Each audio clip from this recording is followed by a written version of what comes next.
Слънчевата система включва Слънцето и всички обекти на орбита около него. Астероиди, комети, планети, спътници, прах и газ.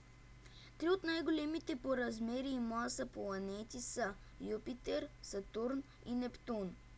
За разлика от Земята, която е съставена главно от скали и метали, тези три планети са съставени предимно от газове, водород и хелий.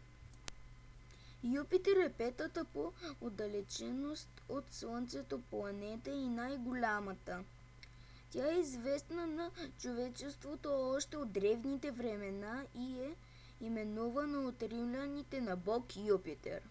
Планетата е над 300 пъти по-тежка от Земята. Юпитер може да се наблюдава отлично при безоблачна нощ с бинокъл или малък телескоп. Юпитер има 63 известни естествени спътници. Сатурн е шестата поред планета от Слънчевата система и е втора по големина след Юпитер. Сатурн е известен най-вече с пръстените си, които са съставени от лед и космически прах. Планетата носи името на римския бог на земеделието. Сатурн има голям брой естествени спътници, над 60. Нептун е най-отдалечената от Слънцето планета. Тя е четвъртата по размери и трета по маса.